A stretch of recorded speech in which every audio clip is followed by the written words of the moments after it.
Anchorage with the Vision of Hope Rehab, and I was coupled with Lee, and he was my mentor. And I'm sure it was a pain in the, you know what, because I was pretty immature and, you know, full of myself. And so I would go in and talk to Lee like every other day or so, and we'd talk about cases, and he would try to teach me some patience. And then he would also, you know, talk to me, because I would ask him 1,000 questions about blindness. And so, because I worked with people that were blind periodically, so I needed some help from him. And I can tell you that Lee was amazing, amazing mentor to me. He was my mentor for a whole year, and I can't tell you, I learned so much more from Lee than I did in graduate school. I just learned a ton from Lee. But I do have a funny story I told you earlier, but I would go in there, and Lee was, hey Gail, you know, and we talked a little bit about family, because John and Judy and Mikey, we all kind of lived in Anchorage at one point, and John and Judy kind of took care of us, the girls, you know, for a couple of years. They were always making sure we were okay. So we had a little tie there. And then because I grew up in Juneau, I had a tie with my cousin Kenny Rudolph, with a bunch of people that are around your age, Eric, you know. And so anyway, I kind of knew Lee a tiny bit. Anyway, we kind of talked family and stuff like that. So I was pretty familiar with him, and I go into his office, and I'm like, oh my God, Lee, you have one blue shoe and one brown shoe on. I was just aghast. He goes, I think it's bothering you a lot more than me, Gail. So anyway, but he was a very important person to me in growing in the agency that I actually retired from. So anyway, he's very well missed by me. Thank you so much for sharing that.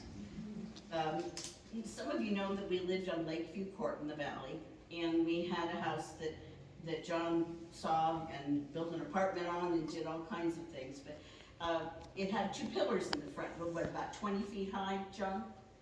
And Lee, as you know, is not the type of person who would be afraid of trying something new.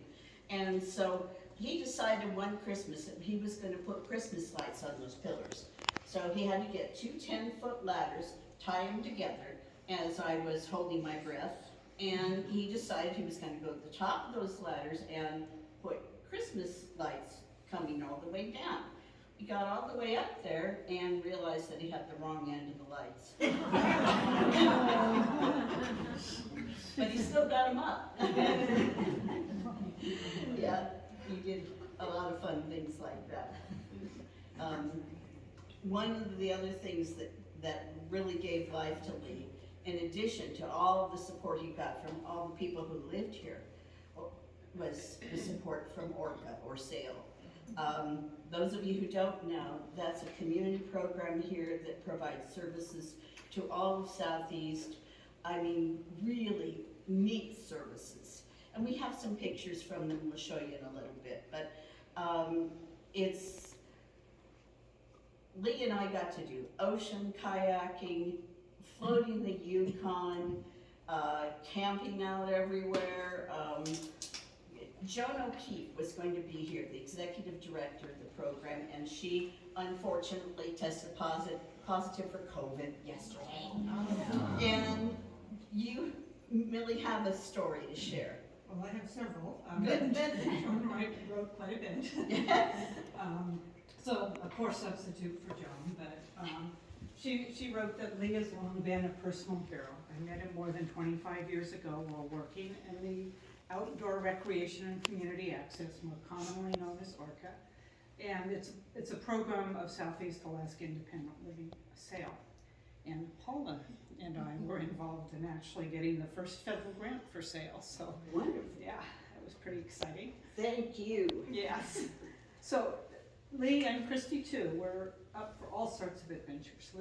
Christy mentioned some, but before my time, a raft trip down the Yukon, and with me a week-long kayaking in Mitchell Bay out of Angoon, a kayaking trip from Hoonah through Port Frederick to a portage and over to Tenakee Inlet, a kayaking trip in Ford's Terror just off Indicadarm, a multi-day hike over Resurrection Pass. One time Lee signed up for a trip billed as Pack Creek kayaking and bear viewing. I said, Lee, you were blinded by a bear. Are you sure you want to sign up for this trip? I swear there was a twinkle in his glass eye, although I know it's not possible. Joan, he said, what are the odds of getting mauled twice in 1 day? Lee and Christy learned to kayak with the Orca program and later bought their own double kayak. They devised a truly remarkable system to communicate. Lee would sit in the back of the boat, the steering station. Christy, sitting in front of him, would turn and talk in his good ear. Steer hard right, Lee. Kingfisher to hemlock just off to the right, Lee. To get Christy's attention, Lee would drum his hand on the side of the boat. Feeling the vibration, Christy would look into the bicycle mirror affixed to her glasses so she could see behind her in the mirror to read Lee's lips. True story. Yep, true story. To the best of my knowledge, Lee was the first, and may still be the only, documented individual with blindness to complete the Chilkoot Trail. He trained with Orca as well as with his longtime pal, Pat Lemur, on trails around Juneau. To get used to carrying weight, he'd carry bags of flour in his pack, and the next hike, he'd add more bags of flour to build up his strength and endurance. We devised a system. The guide would hike in front with a carabiner hooked on the back of their backpack. Lee would grasp the carabiner and follow behind, and the guide would turn to his good ear to describe the scenery and chat. Some of the terrain was extremely challenging. Boulders, the steep summit, tripping hazards everywhere. Lee completed the entire trail with humor, perseverance, and grace, the same way he approached and conquered all the obstacles I ever saw him face. I'm grateful to have known Lee, a truly remarkable human being. The world is a better place. I know I am a better person because of you. Rest in peace, Lee. Oh, thank you so much. That was just great. And one other thing I'd like to say is that Pat Lemur, who's one of Lee's favorite hiking and climbing friends, he did the Mount McGinnis and some other locations with him. Pat had a heart attack, and so Pat called me yesterday and sent me a message from the hospital saying, I'm sorry, I can't be there, and he was almost apologizing. And he says, well, I've had this little heart problem. They met at Active Anchorage. And he contacted me twice, and then Jody contacted me once, and then I didn't even get back to Jody to say, he already told me, we've been chatting, and so I heard he was gonna get a new ticker up there or something, but he just wanted so much to be a part of this, and we're recording it, so that whomever wants to can get it. But yeah, that's the kind of friends that you guys generate for Lee. Really very special people. Erin, is it still possible to move the pictures in here? Yeah. Okay,